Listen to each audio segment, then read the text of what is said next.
ನಮಸ್ಕಾರ. ಸೋನಿ 9 ನ್ಯೂಸ್ಗೆ ಸ್ವಾಗತ. ನಾನು ಪ್ರಭಾವತಿ. ಮೊದಲಿಗೆ ಮುಖ್ಯಾಂಶಗಳು.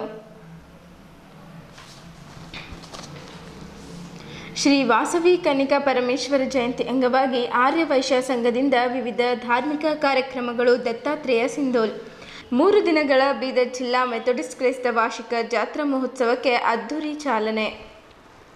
ರೈತರಿಗೆ ಬೀಜ ರಸಗೊಬ್ಬರದ ಕೊರತೆ ಆಗದಂತೆ ನೋಡಿಕೊಳ್ಳಿ, ಬೀದರ್ ಜಿಲ್ಲಾಧಿಕಾರಿ ಗೋವಿಂದ ರೆಡ್ಡಿ. ಕಲ್ಯಾಣ ಕರ್ನಾಟಕ ಪ್ರೌಢಶಾಲಾ ಶಿಕ್ಷಕರ ಸಂಘದಿಂದ ಮನವಿ ಪತ್ರ. ಅನುತ್ತೀರ್ಣರಿಗೆ ವಿಶೇಷ ತರಗತಿ, ಆದೇಶ ರದ್ದತಿಗೆ ಆಗ್ರಹ. ವೃತ್ತಿ ಮಾರ್ಗದರ್ಶನ ಕಾರ್ಯಾಗಾರ ಸಮಾರೋಪದಲ್ಲಿ 3 ತಾಲೂಕುಗಳ ವಿದ್ಯಾರ್ಥಿನಿಯರು ಭಾಗಿ. ಬೀದರಿನ ಗುರುನಾನಕ್ ಗ್ರೂಪ್ ಆಫ್ ಸ್ಕೂಲ್ಗಳಿಗೆ 2024ನೇ ಸಾಲಿನ CBSE ಪರೀಕ್ಷೆಯಲ್ಲಿ 100ಕ್ಕೆ 100% ಫಲಿತಾಂಶ. ಸುದ್ದಿಯ ವಿವರಗಳು. ಪ್ರತಿ ವರ್ಷದಂತೆ ಈ ವರ್ಷವೂ ಬೀದರ್ ನಗರದ ಚೌಬಾರ ಹತ್ತಿರದ ಪಾಂಡುರಂಗ ಮಂದಿರದಲ್ಲಿ ಮೇ 18ರಂದು ಶ್ರೀ ವಾಸವಿ ಕನ್ನಿಕಾ ಪರಮೇಶ್ವರಿ ಜಯಂತಿ ಉತ್ಸವ ಅಂಗವಾಗಿ ಬೆಳಗ್ಗೆ 6 ಗಂಟೆಯಿಂದ ಅಭಿಷೇಕ, 9ರಂದು ಕುಂಕುಮಾರ್ಚನೆ, ಪುಷ್ಪಾರ್ಚನೆ ಮತ್ತು ಮಧ್ಯಾಹ್ನ 12 ಗಂಟೆಗೆ ತೊಟ್ಟಿಲು ಕಾರ್ಯಕ್ರಮಗಳು ಸೇರಿದಂತೆ ವಿವಿಧ ಧಾರ್ಮಿಕ ಕಾರ್ಯಕ್ರಮಗಳು ನಡೆದವು ಎಂದು ಆರ್ಯ ವೈಶ್ಯ ಸಂಘದ ಅಧ್ಯಕ್ಷರಾದ ದತ್ತಾತ್ರೇಯ ಸಿಂಧೋಲ್ ಅವರು ಹೇಳಿದ್ದರು. ಅಶೋಕ್ ರೆಜೆಂತಲ್ ಅವರ ದಂಪತಿಗಳಿಂದ ವಿಶೇಷ ಪೂಜೆ ಸಲ್ಲಿಕೆ. ಆರ್ಯ ವೈಶ್ಯ ಸಂಘದ ಬೀದರ್ ಜಿಲ್ಲಾ ಕಾರ್ಯದರ್ಶಿ ಚಂದ್ರಶೇಖರ್ ಗಾದ ಅವರು ಮಾತನಾಡುತ್ತಾ, ಪ್ರತಿ ವರ್ಷದಂತೆ ಈ ವರ್ಷವೂ ಬೀದರ್ ನಗರದ ಚೌಬಾರ ಹತ್ತಿರದ ಪಾಂಡುರಂಗ ಮಂದಿರದಲ್ಲಿ ಮೇ 18ರಂದು ಶ್ರೀ ವಾಸವಿ ಕನ್ನಿಕಾ ಪರಮೇಶ್ವರಿ ಜಯಂತಿ ಉತ್ಸವ ಆಚರಿಸಲಾಗುತ್ತಿದೆ. ಬೆಳಗ್ಗೆ 6 ಗಂಟೆಯಿಂದ ಅಭಿಷೇಕ, 9 ಗಂಟೆಗೆ ಕುಂಕುಮಾರ್ಚನೆ, ಪುಷ್ಪಾರ್ಚನೆ ಮತ್ತು ಮಧ್ಯಾಹ್ನ 12 ಗಂಟೆಗೆ ತೊಟ್ಟಿಲು ಕಾರ್ಯಕ್ರಮ ನಡೆಯಿತು. ಭಕ್ತಾದಿಗಳಿಗೆ ಮಹಾಪ್ರಸಾದ ವಿತರಣೆ ಮಾಡಲಾಗಿದೆ ಎಂದು ಹೇಳಿದ್ದರು. ದತ್ತಾತ್ರೇಯ ಸಿಂಧೋಲ್ ಅವರು ಮಾತನಾಡುತ್ತಾ, ಶ್ರೀ ವಾಸವಿ ಜಯಂತಿ ಅಂಗವಾಗಿ ವಿವಿಧ ಕ್ಷೇತ್ರಗಳಲ್ಲಿ ಸಾಧನೆ ಮಾಡಿದ ಸಾಧಕರಿಗೆ, ಮಹಿಳಾ ಸಂಘ ಮತ್ತು ಯುವತಿ ಸಂಘದ ಪದಾಧಿಕಾರಿಗಳಿಗೆ ಸನ್ಮಾನ ಕಾರ್ಯಕ್ರಮ ಹಮ್ಮಿಕೊಳ್ಳಲಾಗಿದೆ ಎಂದು ಹೇಳಿದ್ದರು. ಸಂಜೆ 5 ಗಂಟೆಗೆ ಬೀದರ್ ನಗರದಲ್ಲಿ ಭವ್ಯ ಮೆರವಣಿಗೆ ಕನಕ ಪರಮೇಶ್ವರಿ ದೇವಸ್ಥಾನದಿಂದ ಬಸವೇಶ್ವರ ವ್ರತ, ಮಹಾವೀರ ವ್ರತ, ಅಂಬೇಡ್ಕರ್ ವ್ರತ, ಕ್ರಾಂತಿ ಗಣೇಶ್, ವಿನಾಯಕ್ ವ್ರತ ಮುಖ್ಯ ರಸ್ತೆ ಚೌಬಾರ ಮಾರ್ಗವಾಗಿ ಮತ್ತೆ ದೇವಸ್ಥಾನಕ್ಕೆ ತಲುಪುವುದು ಎಂದು ಹೇಳಿದ್ದರು. ಮಧ್ಯಾಹ್ನ 12 ಗಂಟೆಯಿಂದ 2 ಗಂಟೆಯವರೆಗೆ ಪ್ರಸಾದ ಹಾಗೂ ರಾತ್ರಿ 9 ಗಂಟೆಗೆ ಮಹಾಪ್ರಸಾದದ ವ್ಯವಸ್ಥೆ ಮಾಡಲಾಗಿದೆ ಎಂದರು. ಈ ಕಾರ್ಯಕ್ರಮದಲ್ಲಿ ಸಂಘದ ಅಧ್ಯಕ್ಷರಾದ DV ಸಿಂಧೋಲ್, ಗೌರವಾಧ್ಯಕ್ಷ ಅಶೋಕ್ ರೆಜೆಂತಲ್, ಉಪಾಧ್ಯಕ್ಷರಾದ ದಿಗಂಬರ್ ಪೊಲ್ಲ, ಪ್ರಧಾನ ಕಾರ್ಯದರ್ಶಿಗಳಾದ ಶ್ರೀನಿವಾಸ್ ಪೊಲ್ಲ, ಕಾರ್ಯದರ್ಶಿಗಳಾದ ಚಂದ್ರಶೇಖರ್ ಗಾದ, ವೆಂಕಟೇಶ್ ಪಿ ಗಾದ, ಸುನಿಲ್, ಅವಿನಾಶ್ ಪೊಲ್ಲ, ಶ್ರೀನಿವಾಸ್ ಗಾದ್ಗಿ, ಪ್ರಮೋದ್, ಅಶೋಕ್, ಮನೀಶ್ ಸಿಂಧೋಲ್, ನಾಗರಾಜ್, ಮೋಹನ್ ಗಾದ, ಆನಂದ್ ಗಾದ, ದಿಲೀಪ್ ಗಾದ, ರಾಜಗೋಪಾಲ್, ಸಂತೋಷ್, ವೀರೇಶ್ ಚಿದ್ರಿ ಹಾಗೂ ಖಜಾಂಚಿಗಳಾದ ಸುನೀಲ್ ಮಂಗಂಪಳ್ಳಿ ಅವರು ಸೇರಿದಂತೆ ಸಮಾಜದ ಬಾಂಧವರು ಇದ್ದರು.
समर्पयामि सर्वों देवताभ्यो नमः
ತಾಯಿ ವಾಸವಿಯವರ ಜಯಂತಿ ಉತ್ಸವ ವಿಜೃಂಭಣೆಯಿಂದ ಇಷ್ಟೋ ತನಕ ತಾಯಿದ ಅಭಿಷೇಕ ಹಾಗೂ ಕುಂಕುಮಾರ್ಚನೆ ಹಾಗೂ ತೊಟ್ಟಿಲು ಕಾರ್ಯಕ್ರಮ ಎಲ್ಲ ಆಯಿತು. ಇವಾಗ ನಮ್ಮ ಸಮಾಜದಲ್ಲಿ ವಿಶೇಷವಾಗಿ ಯಾರ್ಯಾರು ಏನು ಅಚೀವ್ಮೆಂಟ್ ಮಾಡಿದ್ದಾರೆ ಅವರಿಗೆಲ್ಲ ಸನ್ಮಾನ ಮಾಡ್ತಾಯಿದ್ದೀವಿ. ಹಾಗೂ ನಮ್ಮ ಮಹಿಳಾ ಸಂಘದ ಹೊಸ ಪದಾಧಿಕಾರಿಗಳು ಯುವತಿ ಸಂಘದ ಪದಾಧಿಕಾರಿಗಳು ಆಗಿದ್ದಾರೆ, ಅವ್ರನ್ನೂ ಸನ್ಮಾನ ಮಾಡ್ತಾಯಿದ್ದೀವಿ. ಅವರು ಭಾಳಷ್ಟು ತಮ್ಮನ್ನು ತೊಡಗಿಸ್ಕೊಂಡು ವಿವಿಧ ಕಾರ್ಯಕ್ರಮಗಳು ಮಾಡ್ತಾಯಿದ್ದಾರೆ. ಹಾಗೆ ಪ್ರತಿ ಶುಕ್ರವಾರ ನಮ್ಮ ಮಹಿಳಾ ಸಂಘದವರು ಸಾಯಂಕಾಲ ಲಲಿತಾ ಸಹಸ್ರನಾಮ ಪಾಠವನ್ನು ಮಾಡ್ತಾಯಿದ್ದಾರೆ ಜಗತ್ ಕಲ್ಯಾಣದ ಸಲುವಾಗಿ. ಇದೇ ಥರ ಇವತ್ತಿನ ಬೆಳಿಗ್ಗೆ ಕಾರ್ಯಕ್ರಮ ಇಷ್ಟಾದ ಮೇಲೆ ಎಲ್ಲರಿಗೂ ಪ್ರಸಾದ ವಿತರಣೆ ಮಾಡ್ತಾಯಿದ್ದೀವಿ. ಅದಾದಮೇಲೆ ಸಾಯಂಕಾಲ 5 ಗಂಟೆಯಿಂದ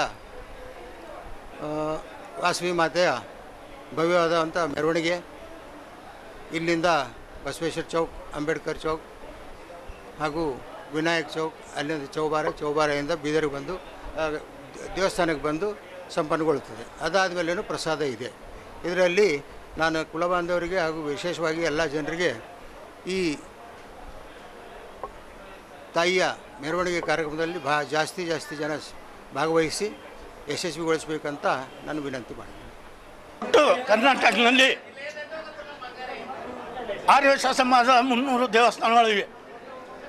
ಆರ್ಯವೈಶ್ಯ ಜಯಂತಿಯಂದು ಮಾತಾ ವಾಸವಿ ಕನ್ಯಕಾ ಪರಮೇಶ್ವರಿ ಜಯಂತ್ಯೋತ್ಸವ ಅಂಗವಾಗಿ ಪೂರ ಕರ್ನಾಟಕದಲ್ಲಿ 300 ದೇವಸ್ಥಾನಗಳಲ್ಲಿ ಬೆಳಗ್ಗೆಯಿಂದ 6 ಗಂಟೆಯಿಂದ ಅಭಿಷೇಕ, ಪೂಜೆ, ಕುಂಕುಮಾರ್ಚನೆ, 12 ಗಂಟೆಗೆ ತೊಟ್ಟಿಲು ಕಾರ್ಯಕ್ರಮ, ಆ ನಂತರ ಮಹಾರತಿ ಹಾಗೂ ಪ್ರಸಾದ ವಿತರಣೆ ಮತ್ತು ಸಾಯಂಕಾಲ ಸಮಯದಲ್ಲಿ 5 ಗಂಟೆ ನಂತರ ಭವ್ಯ 300 ದೇವಸ್ಥಾನಗಳಲ್ಲಿ ಕರ್ನಾಟಕದ ಭವ್ಯ ಮೆರವಣಿಗೆ ತೆಗೆಯಲಾಗುತ್ತೆ. ಅದೇ ಅಂಗವಾಗಿ ಬೀದರ್ ನಗರ, ಹುಮ್ನಾಬಾದ್, ಚಿಡುಗುಪ್ಪ, ರಾಜೇಶ್ವರ್ ನಲ್ಲೂ ಇದೇ ಥರ ಅಭಿಷೇಕ, ಕುಂಕುಮಾರ್ಚನೆ, ತೊಟ್ಟಿಲು ಕಾರ್ಯಕ್ರಮ ಹಾಗೂ ಭವ್ಯ ಮೆರವಣಿಗೆ ನಡೆಸಲಾಗುತ್ತೆ. ಸುಮಾರು 49 ವರ್ಷದಿಂದ ಬೀದರ್ ನಗರದಲ್ಲಿ ಭವ್ಯ ಮೆರವಣಿಗೆ ಕಾರ್ಯಕ್ರಮ, ಮಾತಾ ವಾಸವಿ ಜಯಂತ್ಯೋತ್ಸವ ಕಾರ್ಯಕ್ರಮ ನಡೆಸಲಾಗುತ್ತದೆ. ಬೀದರ್ ಜಿಲ್ಲಾ ಪತ್ರಿಕಾ ಭವನದಲ್ಲಿ ಕರೆದ ಸುದ್ದಿಗೋಷ್ಠಿಯಲ್ಲಿ ಮಾತನಾಡಿದ ಈಶಾನ್ಯ ಪದವೀಧರರ ಮತಕ್ಷೇತ್ರದ ಬಿಜೆಪಿ ಅಭ್ಯರ್ಥಿ ಅಮರನಾಥ್ ಪಾಟೀಲರು 6 ವರ್ಷಗಳ ತನ್ನ ಅವಧಿಯಲ್ಲಿ ಡಾಕ್ಟರ್ ಚಂದ್ರಶೇಖರ್ ಪಾಟೀಲ್ ಅವರ ಸಾಧನೆ ಶೂನ್ಯ. ಅವರು ಎಷ್ಟೇ ಜಿಲ್ಲೆಗಳಲ್ಲಿ ನಿಯಮಿತ ಪ್ರವಾಸ ಕೈಗೊಂಡಿದ್ದಾರೆ, ಸದನದಲ್ಲಿ ಎಷ್ಟು ಪ್ರಶ್ನೆಗಳನ್ನು ಎತ್ತಿದ್ದಾರೆ, ಸದನದಲ್ಲಿ ಅವರ ಹಾಜರಾತಿ ಎಷ್ಟು ಎಂಬುದನ್ನು ಮೊದಲು ಉತ್ತರಿಸಲಿ. ಈ ಕುರಿತು ಬಹಿರಂಗ ಚರ್ಚೆಗೆ ನಾನು ಸಿದ್ಧನೆಂದು ಡಾಕ್ಟರ್ ಚಂದ್ರಶೇಖರ್ ಪಾಟೀಲರಿಗೆ ಅಮರನಾಥ್ ಪಾಟೀಲರು ಸವಾಲು ಹಾಕಿದ್ದಾರೆ. ಡಾಕ್ಟರ್ ಚಂದ್ರಶೇಖರ್ ತಾನೊಬ್ಬ ಡಾಕ್ಟರ್ ಎಂದು ಹೇಳಿಕೊಳ್ಳುತ್ತಿದ್ದಾರೆ.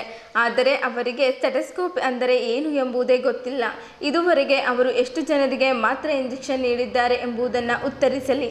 ನನಗೆ ಅಶಿಕ್ಷಿತ ಎಂದು ಜರಿಯುವ ಪಾಟೀಲರು ತಮ್ಮ ಕುಟುಂಬದ ಹಿರಿಯರ ವರ್ತನೆ ಕುರಿತು ತಿಳಿದುಕೊಳ್ಳಲಿ ಮತ್ತು ಆತ್ಮಾವಲೋಕನೆ ಮಾಡಿಕೊಳ್ಳಲಿ. ಪಾಟೀಲರು ತಮ್ಮ 6 ವರ್ಷಗಳ ಅವಧಿಯಲ್ಲಿ ಪದವೀಧರರಿಗೆ ನ್ಯಾಯ ಒದಗಿಸಿಲ್ಲ. ಆದ್ದರಿಂದ ಅವರ ಹೆಸರಿನ ಮುಂದೆ ಡಾ ಬದಲು ಢ ಎಂದು ಸೇರಿಸಬೇಕಾ ಎಂದು ಪ್ರಶ್ನಿಸಿದರು. ನಾನು ಕಲ್ಯಾಣ ಕರ್ನಾಟಕದ 7 ಜಿಲ್ಲೆಗಳ ಪದವೀಧರರ ಮತ್ತು ಶಿಕ್ಷಕರ ಸಮಸ್ಯೆಗಳ ಕುರಿತು ಸದನದಲ್ಲಿ ಪ್ರಶ್ನೆ ಮಾಡಿದ್ದೇನೆ. ಕಲ್ಯಾಣ ಕರ್ನಾಟಕ ಭಾಗಕ್ಕೆ ಸರ್ಕಾರ ಮಾಡುತ್ತಿರುವ ಮಲತಾಯಿ ಧೋರಣೆಗೆ ಸದನದ ಬಾವಿಗಿಳಿದು ಹಲವು ಬಾರಿ ಧರಣಿ ಸತ್ಯಾಗ್ರಹ ನಡೆಸಿದ್ದೇನೆ. ಮೂಲಭೂತ ಸೌಕರ್ಯ, ಶಿಕ್ಷಣ, ಆರೋಗ್ಯ, ಈ ಭಾಗದ ಖಾಲಿ ಹುದ್ದೆಗಳ ಭರ್ತಿ, ಪದವೀನ್ನತ ಮತ್ತು ಮಾನವ ಸಂಪನ್ಮೂಲ ಅಭಿವೃದ್ಧಿಗಾಗಿ ನಿರಂತರ ಪ್ರಯತ್ನ ಮಾಡುತ್ತಲೇ ಬಂದಿದ್ದೇನೆ. ಮುಂದೆಯೂ ಮಾಡುವ ಅವಕಾಶ ನೀಡಬೇಕೆಂದು ಕೋರಿದ್ದರು. ನನ್ನ ಸಾಧನೆ ಬಿಚ್ಚುವ ಪುಸ್ತಕದಂತೆ ನಾನು ಮಾಡಿರುವ ಸಾಧನೆ ಸಾಕ್ಷಿ ಸಮೇತವಾಗಿ ತೋರಿಸಿ ಮತಯಾಚಿಸುತ್ತಿದ್ದೇನೆ. ಆದ್ದರಿಂದ ಮೊದಲ ಪ್ರಾಶಸ್ತ್ಯ ಮತ ನೀಡಿ ಗೆಲ್ಲಿಸಬೇಕೆಂದು ಅಮರನಾಥ್ ಪಾಟೀಲ್ ಕೋರಿದ್ದರು. ಬೀದರ್ ಜಿಲ್ಲಾ ಬಿಜೆಪಿ ಅಧ್ಯಕ್ಷರಾದ ಸೋಮನಾಥ್ ಪಾಟೀಲರು ಮಾತನಾಡುತ್ತಾ, ರಾಜ್ಯದಲ್ಲಿ ಕಾನೂನು ಸುವ್ಯವಸ್ಥೆ ಹದಗೆಟ್ಟಿದೆ. ನಿರಂತರ ಸರಣಿ ಕೊಲೆಗಳು ನಡೆಯುತ್ತಿವೆ. ಇದಕ್ಕೆ ಸೇಡಂ, ಹುಬ್ಳಿ, ಯಾದಗಿರಿ ಸೇರಿದಂತೆ ಹಲವು ಕೊಲೆ ಪ್ರಕರಣಗಳು ಸಾಕ್ಷಿಯಾಗಿವೆ. ಸರ್ಕಾರದ ತುಷ್ಟೀಕರಣ ನೀತಿ, ಗೊಂಡ ಸಂಸ್ಕೃತಿ ಎತ್ತಿ ಕಟ್ಟುವುದು ಇದಕ್ಕೆ ಕಾರಣವಾಗಿದೆ. ಹೀಗಾಗಿ ಬೆಂಗಳೂರಿನ ರಾಮೇಶ್ವರಂ ಕೆಫೆ ಬಾಂಬ್ ಸ್ಫೋಟ ಸಂಭವಿಸಿತ್ತು. ಗೃಹ ಸಚಿವರು ಇದಾರೋ ಇಲ್ಲವೋ ಎಂಬುದು ತಿಳಿಯುತ್ತಿಲ್ಲ. ಆದ್ದರಿಂದ ಗೃಹ ಸಚಿವರು ಕೂಡಲೇ ತಮ್ಮ ಸ್ಥಾನಕ್ಕೆ ರಾಜೀನಾಮೆ ನೀಡಬೇಕೆಂದು ಆಗ್ರಹಿಸಿದ್ದರು. ರಾಜ್ಯದಲ್ಲಿ ಕಾಂಗ್ರೆಸ್ ಸರ್ಕಾರ ಅಧಿಕಾರಕ್ಕೆ ಬಂದು 11 ತಿಂಗಳು ಕಳೆದರೂ ಯಾವ ಶಾಸಕರ ಕ್ಷೇತ್ರಕ್ಕೂ ಅನುದಾನ ನೀಡಿಲ್ಲ. ಸ್ವತಃ ಕಾಂಗ್ರೆಸ್ ಶಾಸಕರೇ ಈ ಕುರಿತು ಅಸಮಾಧಾನ ಹೊರಹಾಕುತ್ತಿದ್ದಾರೆ. ಮುಂದಿನ ದಿನಗಳಲ್ಲಿ ಕಾಂಗ್ರೆಸ್ ಶಾಸಕರೇ ಸ್ವತಃ ದಂಗೆ ಇದ್ದು ಸರ್ಕಾರ ಬೀಳಿಸುತ್ತಾರೆ ಎಂದು ಪಾಟೀಲ್ ಭವಿಷ್ಯ ನುಡಿದರು. ಅಮರನಾಥ್ ಪಾಟೀಲ್ ಒಬ್ಬ ಬೀದರ್ ಜಿಲ್ಲೆಯ ಮೊಮ್ಮಗ ಮತ್ತು ಅಳಿಯ ಹೌದು.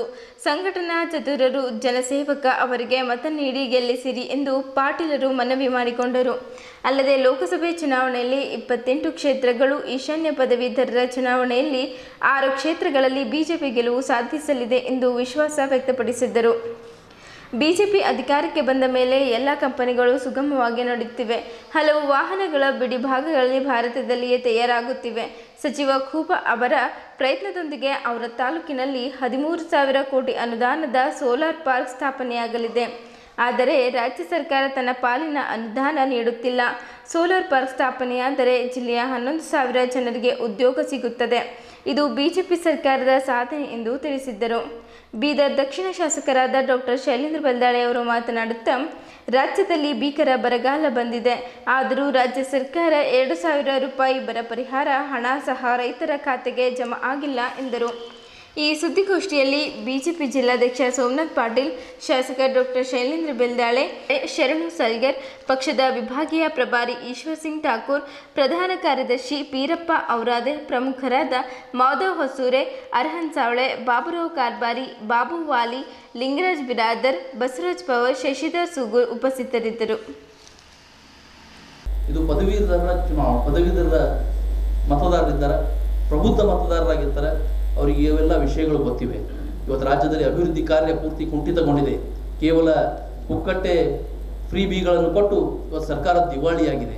ನಮ್ಮ ಶಾಸಕರಿದ್ದಾರೆ, ಇಲ್ಲೇ ಇಬ್ಬರು ಶಾಸಕರು ಮತ್ತು ನಮ್ಮ ಬಸವ ಕಲ್ಯಾಣ ಮತ್ತು ಶೈಲೇಂದ್ರ ಬೆಲ್ದಾಳೆಜಿಯವರು, ಬೀದರ್ ದಕ್ಷಿಣ ಶಾಸಕರು. ಅವರಿಗೆ ಇಲ್ಲಿವರೆಗೆ ಸರ್ಕಾರದಿಂದ 1 ರೂಪಾಯಿ ಅನುದಾನ ಬಂದಿಲ್ಲ. KKRDB ಬಿಟ್ಟಿದ್ರೆ ಯಾವುದೂ ಅನುದಾನ ಇಲ್ಲ. ಕೇವಲ ನಮ್ಮ ಶಾಸಕರಿಗೆ ಅಂತ ಇಲ್ಲ, ಕಾಂಗ್ರೆಸ್ ಶಾಸಕರು ಕೂಡ ಹೇಳ್ತಾ ಇದ್ದಾರೆ, ಯಾವುದೇ ಶಾಸಕರಿಗೆ ಕಳೆದ 11 ತಿಂಗಳಲ್ಲಿ ಇನ್ನೂ 1 ರೂಪಾಯಿ ಕೂಡ ಅನುದಾನ ಬಂದಿಲ್ಲ. ಬರುವಂಥ ದಿನದಲ್ಲಿ ಆ ಕಾಂಗ್ರೆಸ್ನ ಶಾಸಕರೇ ದಂಗೆ ಎದ್ದು ಈ ಸರ್ಕಾರವನ್ನು ಬೀಳಿಸುವಂಥ ಪ್ರಯತ್ನಗಳು ನಡೀತಾ ಇವೆ ಅನ್ನೋಂಥ ಎಲ್ಲ ವಿಶ್ವಾಸ ನಮಗಿದೆ.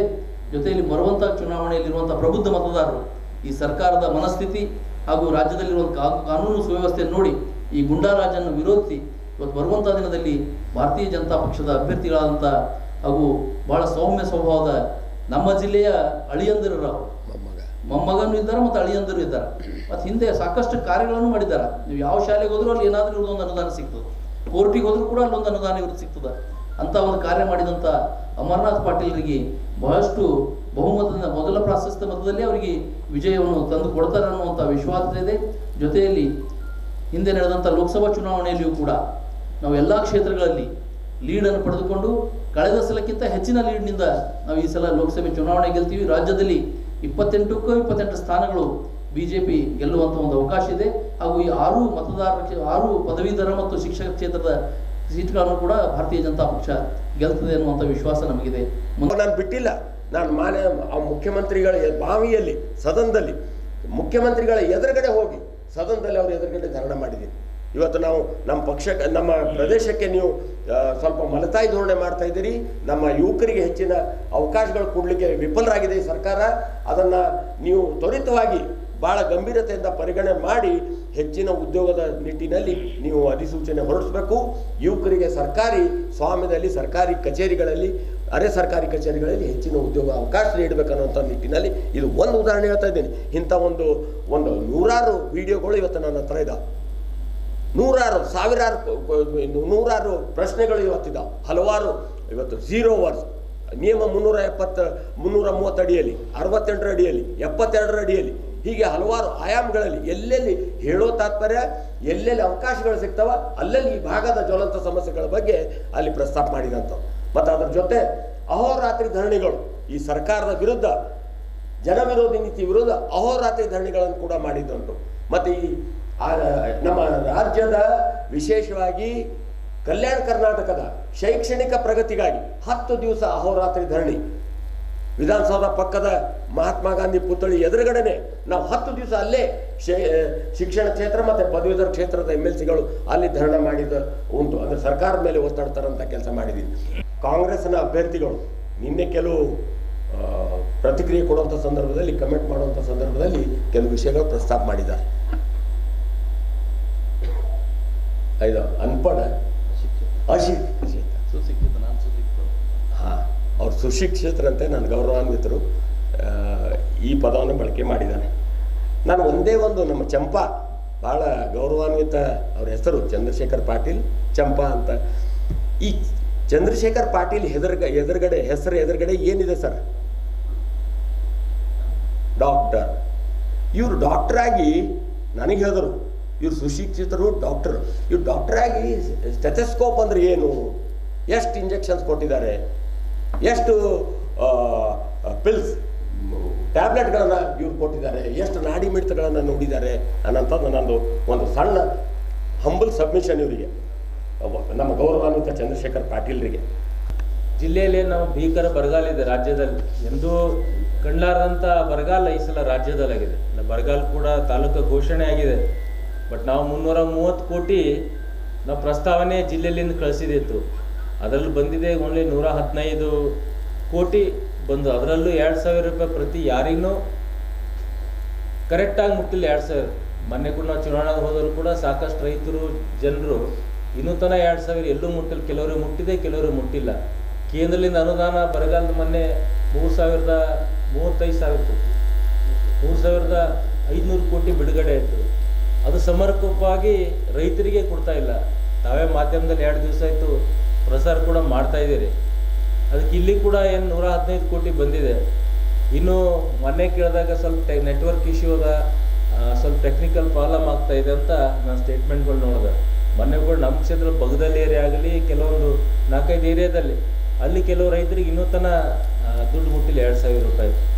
ಮತ್ತು ಕೆಲವು ಬ್ಯಾಂಕಿನವ್ರು ಏನು ಮಾಡ್ತಾ ಇದ್ದಾರೆ ಅಂದರೆ ಅದೇ ದುಡ್ಡು ಅವ್ರ ಲೋನ್ ಅಕೌಂಟಿಗೆ ಅಡ್ಜಸ್ಟ್ಮೆಂಟ್ ಮಾಡಿದಾಗ ಇದು ನಡೀತಾ ಇದೆ. ನಾನು ಕೇಳಿದೆ, ನಾನು ರಾಜ್ಯ ಸರ್ಕಾರಕ್ಕೆ ಒತ್ತಾಯ ಮಾಡ್ತೀನಿ, ಬ್ಯಾಂಕಿನ ಅಧಿಕಾರಿಗಳಿಗೆಲ್ಲ ಕೋಆಪ್ರೇಟಿವ್ ಇರಲಿ, ಎಲ್ಲ ಬ್ಯಾಂಕ್ನವರಿಗೆ ಲೀಡ್ ಬ್ಯಾಂಕ್ನವ್ರಿಗೆ ಕರೆಸಿ, ಯಾಕಪ್ಪ ಈಗ ರೈತರು ಕಂಗಾಲಾಗಿದ್ದಾರೆ, ಮಳೆ ಇಲ್ಲ, ರೈತರು ಭಾಳಷ್ಟು ರೊಚ್ಚಿಗೂ ಎದ್ದಿದ್ದಾರೆ. ಯಾಕೆ ಅವ್ರಿಗೆ ಪಾಪ ಸಮರ್ಪಕವಾಗಿ ಏನೂ ಸಿಗ್ತಾಯಿಲ್ಲ ಬೆಳೆಯಲಿಂದ. ಅದಕ್ಕೆ ನಾನು ಹೇಳೋಕೆ ಇಚ್ಛಪಡ್ತೀನಿ, ಎಲ್ಲ ಬ್ಯಾಂಕ್ದವ್ರಿಗೆ ಸೆಕ್ಟರ್ದವ್ರಿಗೆ ಮೀಟಿಂಗ್ ಮಾಡಿ ಆದಷ್ಟು ಬೇಗ ಯಾವ ಬ್ಯಾಂಕಿಂಗ್ ಅಡ್ಜಸ್ಟ್ಮೆಂಟ್ ಆಗೋದು, ಯಾರು ರೈತರ ಹಣ ಸರ್ಕಾರದಿಂದ ಬಂದಿರ್ತದೆ, ಕೇಂದ್ರ ಸರ್ಕಾರ ರಾಜ್ಯ ಸರ್ಕಾರ, ಅದು ರೈತರ ಅಕೌಂಟಿಗೆ ಹೋಗ್ಬೇಕಂತ ನಾನು ವಿನಂತಿ ಮಾಡ್ಕೊಂಡು ಅಂದಾಗೆ ರೈತರಿಗೆ ಒಂದು ನ್ಯಾಯ ಒದಗಿಸ್ಕೊಟ್ಟಪ್ಲೆ ಆಗ್ತಂತ ಹೇಳಕ್ಕೆ ಇಚ್ಛಪಡ್ತೀನಿ. ಪ್ರತಿ ವರ್ಷದಂತೆ ಈ ವರ್ಷವೂ ಬೀದರ್ ಜಿಲ್ಲಾ ಮೆಥೋಡಿಸ್ಟ್ ಕ್ರೈಸ್ತ 101ನೇ ವಾರ್ಷಿಕ 3 ದಿನಗಳ ಜಾತ್ರೆಯು ದಿನಾಂಕ 17ರಂದು ಸಡಗರ ಹಾಗೂ ಸಂಭ್ರಮದಿಂದ ಚಾಲನೆ ನೀಡಲಾಯಿತು.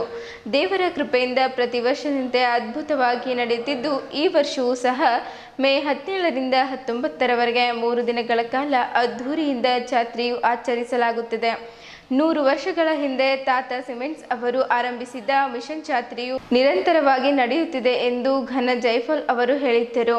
ಆಲ್ಬರ್ಟ್ ಕೋಟೆ ಅವರು ಮೆರವಣಿಗೆಯಲ್ಲಿ ಬಂದಿದ್ದ ಪಾಸ್ಟರ್ಗಳಿಗೆ ಸನ್ಮಾನಿಸಿ ಗೌರವಿಸಿದರು.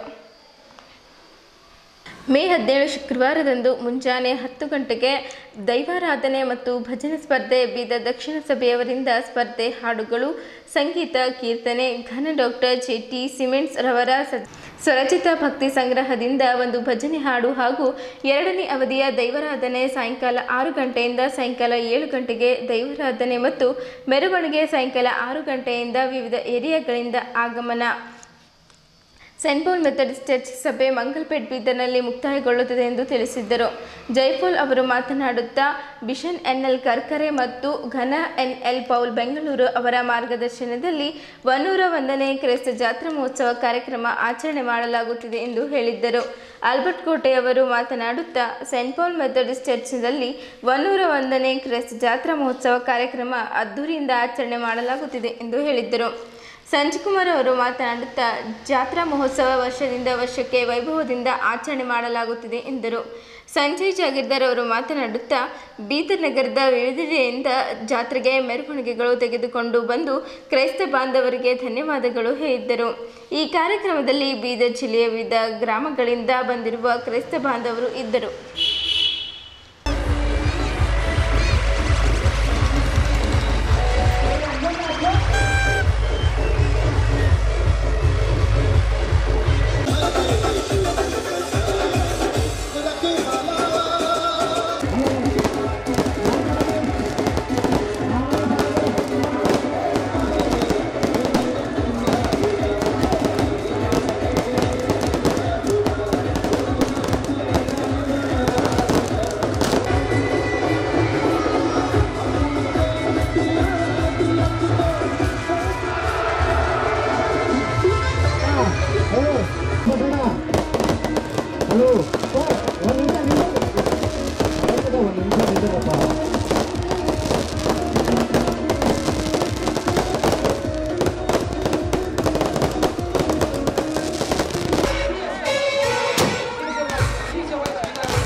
ಒಳ್ಳೆ ರೀತಿ ನೌಬದಿಂದ ಕೇಂದ್ರ ಮಿಷನ್ ಜಾತಿಯವರೆಗೆ ನಾವು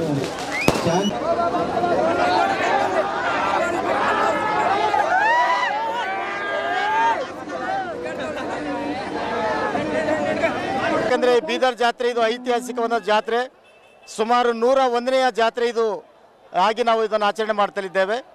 ಮುಖ್ಯವಾಗಿ saint Paul Methodist church Bidar ಹಾಗೂ ಜಾಯನ್ ಮೆಥಡಿಸ್ಟ್ ಚರ್ಚ್ ಬೀದರ್ ದಕ್ಷಿಣ ವಿಭಾಗದಿಂದ ಈ ಒಂದು ಸಂಯುಕ್ತ ಆಶ್ರಯದಲ್ಲಿ ಈ ಒಂದು ಜಾತ್ರೆ ಏರ್ಪಡಿಸಲಾಗಿದೆ. ಈ ಒಂದು ಜಾತ್ರೆಯು ನಮ್ಮ ತಾತ ಸಿಮಣ್ಸ್ ಅವರು ಸುಮಾರು ವರ್ಷಗಳ ಹಿಂದೆ 100 ವರ್ಷಗಳ ಹಿಂದೆ ಇದನ್ನು ಪ್ರಾರಂಭ ಮಾಡಿದ್ದಾರೆ. ಇದು ಸಣ್ಣ ಪ್ರಮಾಣದಿಂದ ಬೆಳೆದು ಇವತ್ತು ದೊಡ್ಡ ಪ್ರಮಾಣದಲ್ಲಿ ಈ ಒಂದು ಜಾತ್ರೆ ಆಗ್ತಾ ಇದೆ. ಅದಕ್ಕಾಗಿ ಈ ಒಂದು ಜಾತ್ರೆಗೆ ಅಧ್ಯಕ್ಷರಾಗಿ ಘನಬೋಧಕರಂತ ನೆಲ್ಸನ್ ಸುಮಿತ್ರಾ ಮತ್ತು ಘನಬೋಧಕರಂತ MP ಜೈಪಾಲ್ ಇವರಿಬ್ಬರ ಅಧ್ಯಕ್ಷತೆಯಲ್ಲಿ ಈ ಒಂದು ಜಾತ್ರೆಯು ನಡೆಸಲಾಗ್ತದೆ. ಹಾಗೂ ನಮ್ಮ ಸನ್ಮಾನ್ಯ ಬಿಷಪ್ NL ಕರ್ಕರೆಯನವರು ಮತ್ತು ಮೇಡಮ್ ಕಮಲ್ ಕರ್ಕರೆ ಅಮ್ಮನವರು ಇದರ ಸಂಪೂರ್ಣವಾದಂಥ ಜವಾಬ್ದಾರಿ ಅವರು ಹೊತ್ತಿದ್ದಾರೆ. ಅವರ ಒಂದು ಪರವಾನಗಿ ಮುಖಾಂತರವಾಗಿ ನಾವು ಜಾತ್ರೆಯನ್ನು ಮಾಡ್ತೇವೆ ಪ್ರತಿ ವರ್ಷದಲ್ಲಿ. ಈ ವರ್ಷವೂ ಕೂಡ ಈ ಜಾತ್ರೆ ನಾವು ಏರ್ಪಡಿಸಿದ್ದೇವೆ. ಹಾಗೆ ಈ ಜಾತ್ರೆಯಲ್ಲಿ ವಿವಿಧವಾದಂಥ ಒಂದು ಕಮಿಟಿಗಳಿದೆ. ಈ ಒಂದು ಸ್ಟೇಜ್ನಲ್ಲಿ ನಿಂತು ಮಾತಾಡುವಂಥ ಸ್ಟೇಜ್ ಇದು ಪೀಸ್ ಆ್ಯಂಡ್ ಡಿಸ್ಪ್ಯೂಟ್ ಕಮಿಟಿಯ ಒಂದು ಚೇರ್ ಆಗಿದೆ.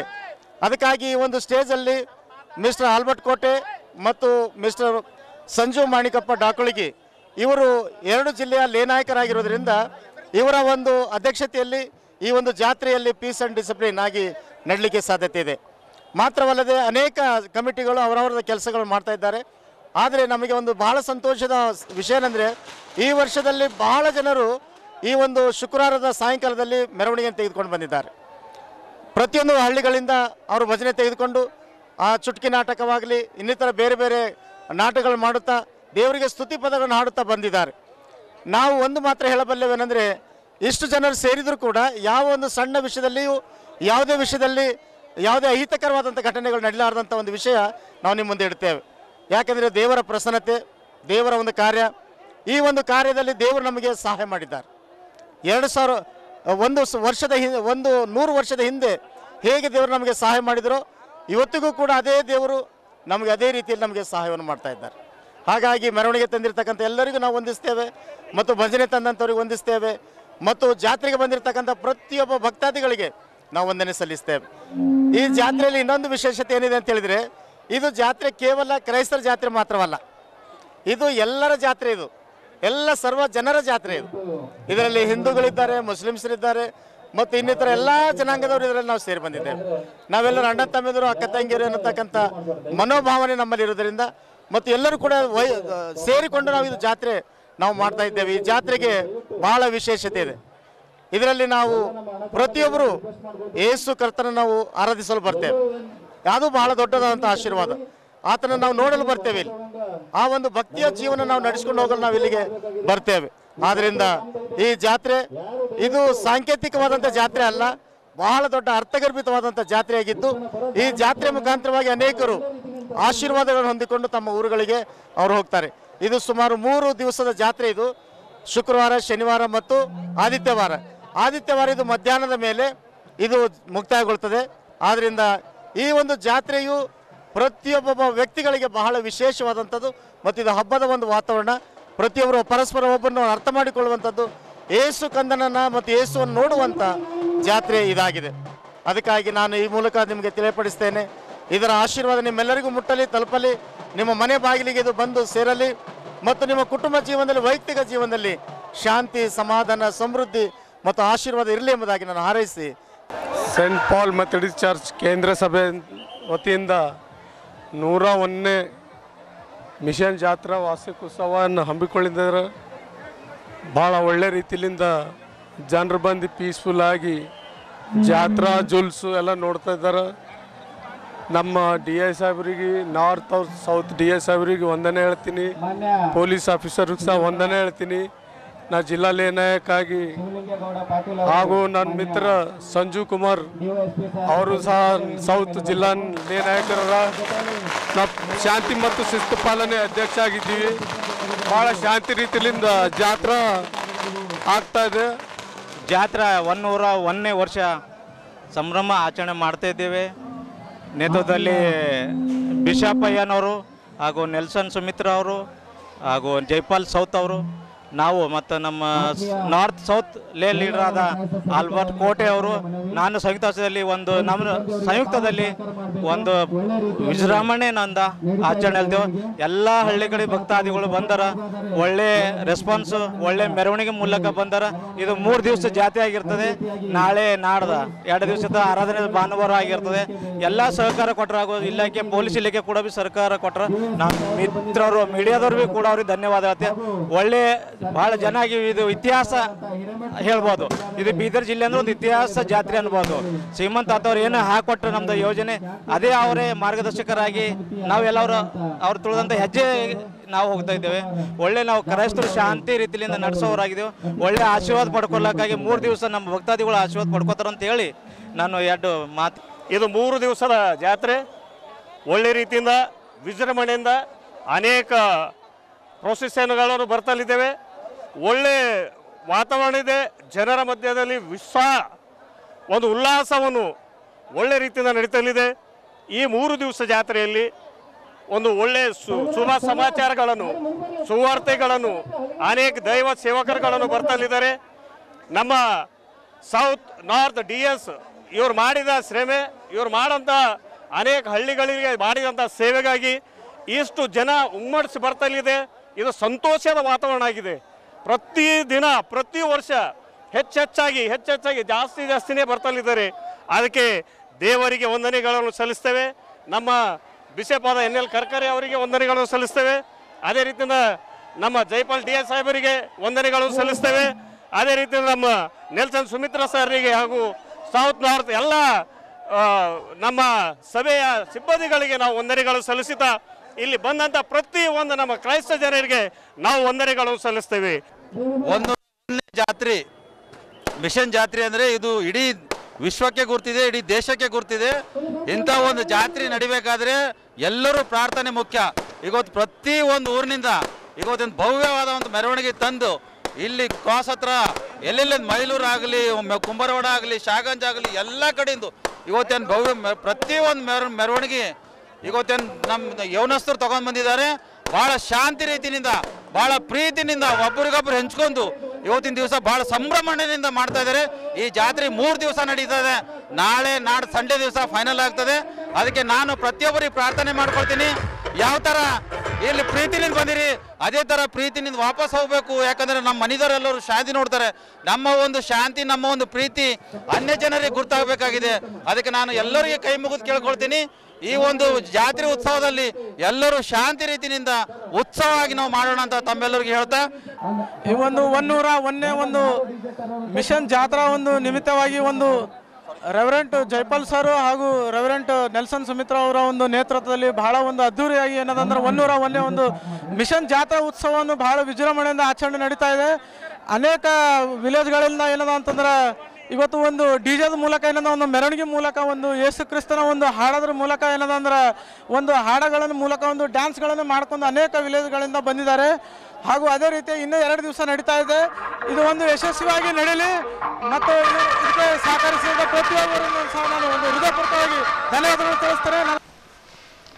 ಬೀದರ್ ಜಿಲ್ಲಾಧಿಕಾರಿಗಳ ಕಚೇರಿ ಸಭಾಂಗಣದಲ್ಲಿ 2024-25ನೇ ಸಾಲಿನ ಪೂರ್ವ ಮುಂಗಾರು ಸಿದ್ಧತಾ ಸಭೆಯ ಅಧ್ಯಕ್ಷತೆ ವಹಿಸಿ ಮಾತನಾಡಿದ ಜಿಲ್ಲಾಧಿಕಾರಿ ಗೋವಿಂದ ರೆಡ್ಡಿ ಅವರು ಮುಂಗಾರು ಹಂಗಾಮಿನಲ್ಲಿ ರೈತರಿಗೆ ಬೀಜ ಮತ್ತು ರಸಗೊಬ್ಬರದ ಕೊರತೆ ಆಗದಂತೆ ನೋಡಿಕೊಳ್ಳುವಂತೆ ಕೃಷಿ ಇಲಾಖೆ ಅಧಿಕಾರಿಗಳಿಗೆ ಹೇಳಿದ್ದರು.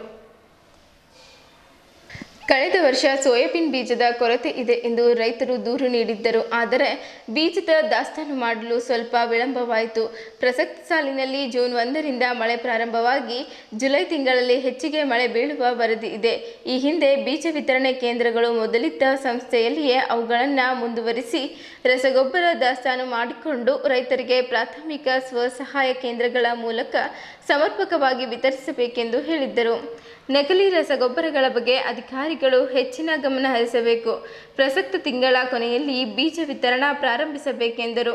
ಈ ಸಭೆಯಲ್ಲಿ ಕೃಷಿ ಇಲಾಖೆಯ ಜಂಟಿ ನಿರ್ದೇಶಕ ಜಯವುಲ್ಲಾ, ಜಿಲ್ಲೆಯ ಜಿಲ್ಲಾ ಸಹಕಾರಿ ಬ್ಯಾಂಕ್ ವ್ಯವಸ್ಥಾಪಕ ನಿರ್ದೇಶಕರಾದ ಮಂಜುಳಾ, ಕೃಷಿ ಇಲಾಖೆಯ ನಿರ್ದೇಶಕರಾದ ಸೂರ್ಯಕಾಂತ್ ಬಿರಾದರ್, ಜಿಲ್ಲಾ ತಾಲೂಕಿನ ಕೃಷಿ ಇಲಾಖೆಯ ಸಹಾಯಕ ನಿರ್ದೇಶಕರುಗಳು, ಕೃಷಿ ವಿಜ್ಞಾನ ಕೇಂದ್ರದ ಅಧಿಕಾರಿಗಳು ಸೇರಿದಂತೆ ರಸಗೊಬ್ಬರ ಕಂಪನಿಗಳ ಪ್ರತಿನಿಧಿಗಳು ಉಪಸ್ಥಿತರಿದ್ದರು. 2024ನೇ ಸಾಲಿನ ಎಸ್ಎಸ್ಎಲ್ಸಿ ಪರೀಕ್ಷೆಯಲ್ಲಿ 1ರಲ್ಲಿ ಅನುತ್ತೀರ್ಣರಾದ ವಿದ್ಯಾರ್ಥಿಗಳಿಗೆ ರಜೆ ಅವಧಿಯಲ್ಲಿ ವಿಶೇಷ ತರಗತಿ ನಡೆಸುವಂತೆ ಶಾಲಾ ಶಿಕ್ಷಣ ಹಾಗೂ ಸುರಕ್ಷತಾ ಇಲಾಖೆ ಹೊರಡಿಸಿದ ಆದೇಶ ರದ್ದುಪಡಿಸಬೇಕು ಎಂದು ಕಲ್ಯಾಣ ಕರ್ನಾಟಕ ಪ್ರೌಢಶಾಲಾ ಶಿಕ್ಷಕರ ಸಂಘದ ಜಿಲ್ಲಾ ಘಟಕ ಆಗ್ರಹಿಸಿದೆ. ಜಿಲ್ಲಾ ಘಟಕದ ಅಧ್ಯಕ್ಷ ಪಾಂಡುರಂಗ್ ಬೆಲ್ದಾರ್ ನೇತೃತ್ವದಲ್ಲಿ ಸಂಘದ ಪದಾಧಿಕಾರಿಗಳು ನಗರದಲ್ಲಿ ಗುರುವಾರ ನಿಯೋಗದಲ್ಲಿ ಶಾಲಾ ಶಿಕ್ಷಣ ಹಾಗೂ ಸಾಕ್ಷರತಾ ಇಲಾಖೆ ಕಲಬುರಗಿ ಹೆಚ್ಚುವರಿ ಆಯುಕ್ತರಿಗೆ ಬರೆದ ಮನವಿ ಪತ್ರವನ್ನು ಇಲಾಖೆಯ ಅಧಿಕಾರಿ ಶಿವಲಿಂಗಪ್ಪ ಹಿರೇಮಠ್ ಅವರಿಗೆ ಸಲ್ಲಿಸಿದ್ದರು. ಏಪ್ರಿಲ್ 10ರಿಂದ ಮೇ 28ರವರೆಗೆ ರಜೆ ಅವಧಿ ಇದ್ದರೂ ಶಿಕ್ಷಕರು ಮೇ 7ರವರೆಗೆ ಎಸ್ಎಸ್ಎಲ್ಸಿ ಉತ್ತರ ಪತ್ರಿಕೆ ಮೌಲ್ಯಮಾಪನ ಹಾಗೂ ಲೋಕಸಭೆ ಚುನಾವಣೆ ಕೆಲಸ ನಿರ್ವಹಿಸಿದ್ದಾರೆ. ಇದೀಗ ಉಳಿದ ರಜೆ ಅವಧಿಯಲ್ಲಿ ತರಗತಿ ನಡೆಸಲು ಸೂಚಿಸಿರುವುದು ಶಿಕ್ಷಕರಿಗೆ ಆಘಾತ ಉಂಟುಮಾಡಿದೆ ಎಂದು ಹೇಳಿದ್ದರು. FA1ರಿಂದ FA4 3 ಸರಣಿ ಹಾಗೂ ಒಂದು ಪೂರ್ವ ಸಿದ್ಧತಾ ಪರೀಕ್ಷೆ ಅಚ್ಚುಕಟ್ಟಾಗಿ ನಡೆಸಿಕೊಂಡು ಬಂದಿದ್ದಾರೆ ಎಂದು ಹೇಳಿದ್ದರು. ಪ್ರತಿ ಮಕ್ಕಳು ಕೂಡ ಉತ್ತೀರ್ಣರಾಗಲಿ ಎನ್ನುವುದೇ ಶಿಕ್ಷಕರ ಉದ್ದೇಶವಾಗಿರುತ್ತದೆ.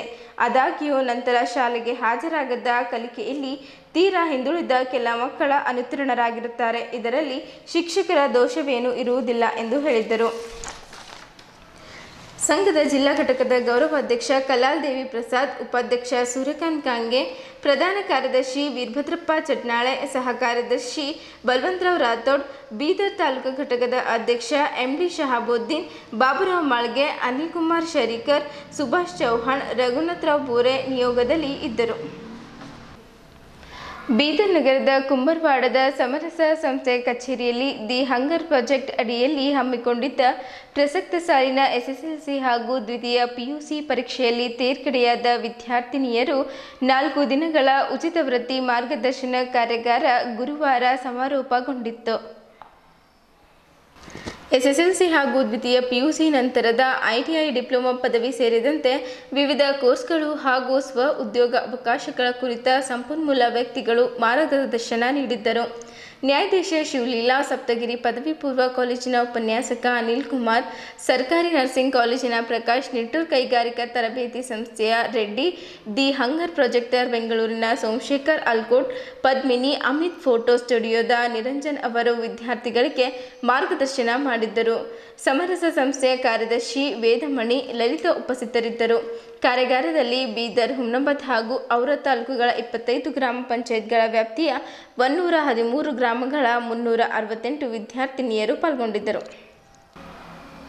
ಬೀದರ್ ಜಿಲ್ಲೆಯ ಪ್ರತಿಷ್ಠಿತ ಶಿಕ್ಷಣ ಸಂಸ್ಥೆಗಳಲ್ಲಿ ಒಂದಾಗಿರುವ ಗುರುನಾನಕ್ ದೇವ್ ಸಮೂಹ ಶಿಕ್ಷಣ ಸಂಸ್ಥೆ ಅಡಿಯಲ್ಲಿ ಬೀದರ್ ನಗರದ ವಿವಿಧ ಬಡಾವಣೆಗಳಲ್ಲಿ ನಡೆಯುತ್ತಿರುವ ಗುರುನಾನಕ್ ಗ್ರೂಪ್ ಆಫ್ ಸ್ಕೂಲ್ನ ವಿದ್ಯಾರ್ಥಿಗಳು 2024ನೇ ಸಾಲಿನ CBSE ಪರೀಕ್ಷೆಯಲ್ಲಿ 100% ಫಲಿತಾಂಶ ತಂದಿರುವ ವಿದ್ಯಾರ್ಥಿಗಳಿಗೆ ಸಂಸ್ಥೆಯ ಅಧ್ಯಕ್ಷರಾದ ಡಾಕ್ಟರ್ ಬಲ್ಬೀರ್ ಸಿಂಗ್ ಮತ್ತು ಸಂಸ್ಥೆಯ ಉಪಾಧ್ಯಕ್ಷರಾದ ಶ್ರೀಮತಿ ರೇಷ್ಮಾ ಕೌರ್ ಅವರು ಶುಭ ಹಾರೈಸಿದ್ದಾರೆ.